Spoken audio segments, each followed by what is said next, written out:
What is school for? Feel free to call me slow, but I spent 16 years going to school, and I still don't know. When I finished, I didn't know how to do my own taxes, purchase a home, or apply for a loan.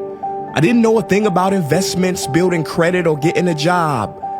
I graduated at the top of my class, and what did I have? This fancy diploma to sit at home with my mom. But luckily, they did teach me some important skills like factoring trinomials and how mitochondria is the powerhouse of the cell. I'm so happy I remember the Pythagorean theorem, because it helped me a lot. Okay, I'm lying. Let me stop. Because all the stuff they taught me, truthfully, I forgot.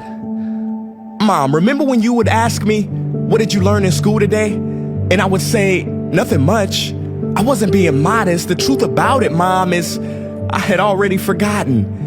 And it's not just me. Millions of students sing the same song.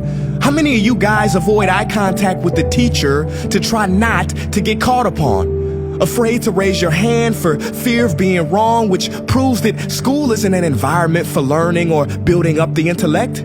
It's just a game you play for grades and how many A's you can collect.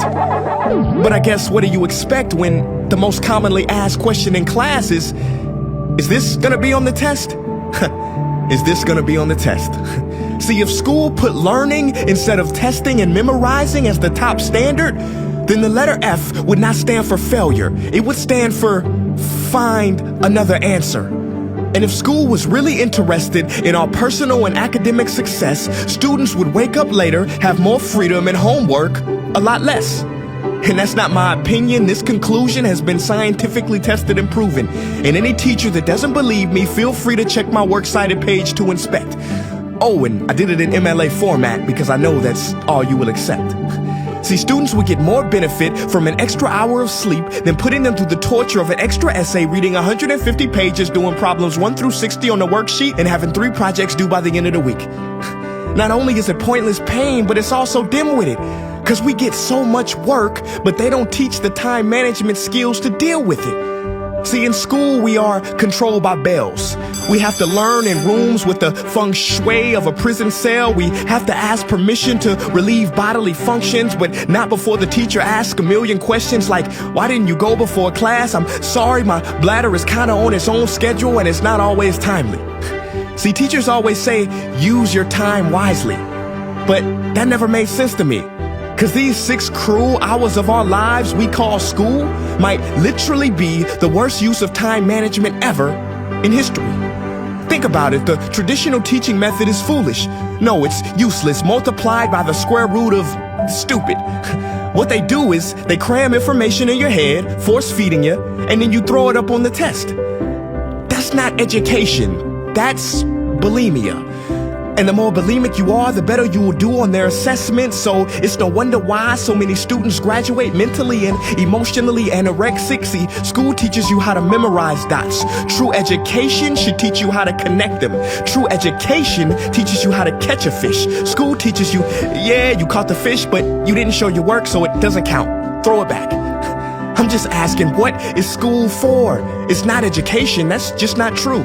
If you still think that, you might be sniffing glue. See, the word education comes from the Latin root educe, meaning bring out, i.e. bring the gifts out of a person and make them viable. But school doesn't bring out much. It just stuffs more facts inside of you. Now, some of that stuff is justifiable. We need reading, writing, and some arithmetic. That's fair.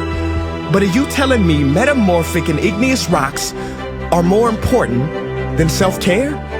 If suicide is the 3rd leading cause of death of ages 10 to 24, and Harvard studies suggest the biggest predictor for success is self-control and emotional health, then why the heck aren't we taught how to handle stress, bullies, or rejection? How about anxiety or depression? You know, skills we need for our entire lives. Bro, I don't even know how to cook. I'm honestly surprised I'm still alive.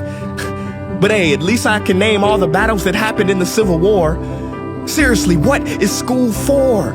Some say you need it to be successful, and that's something we do not doubt. But do you own a MacBook or iPhone? Did you know they both were created by a dropout? Are you watching this video on Facebook or YouTube? Doesn't matter which you choose. They both were created by dropouts. Ever use Snapchat, WhatsApp, shopped at Whole Foods? Well, thank a dropout. Does your home furniture come from IKEA? Okay, don't get the wrong idea. He was not a dropout. Don't be a fool. I mean, how could he drop out? Ingvar Kamprad, founder of IKEA, never even went to school. I know what you're thinking. He's just picking and choosing. There's millions who didn't go to school that aren't successful. Who is he fooling? And you're right. But open your history books and start perusing. You'll find the very people we idolize in school never really had formal and/or secondary schooling.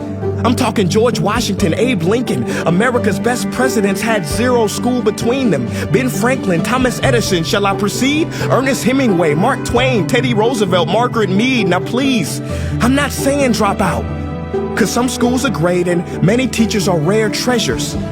I'm saying that there's a difference between people who are smart and people who score better.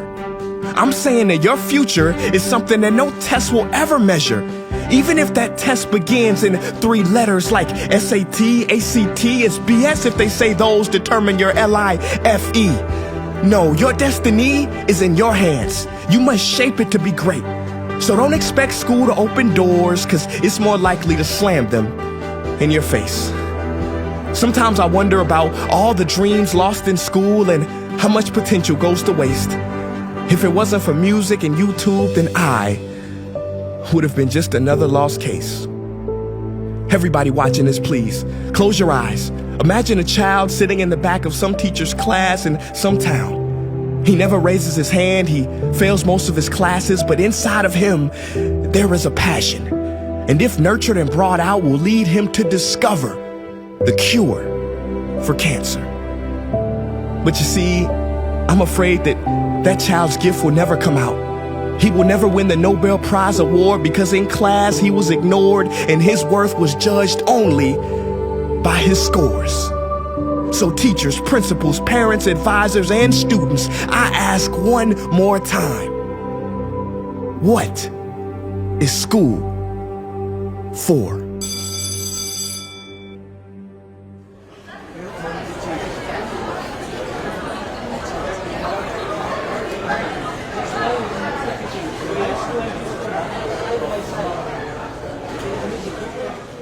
Hey guys, what's up? My name is Prince EA, and I want to thank you for watching that video. And now I just have one question left. What is school for? Don't you think it's time that we answer this question together? If you are a teacher, a parent, or a student, I urge you to check out the Innovation Playlist. What is the playlist? It is a program that any school can try for free. It's based on the best practices from educators around the world, and through its small steps, it can lead to big changes in your school. Go to innovationplaylist.org to learn more. Peace.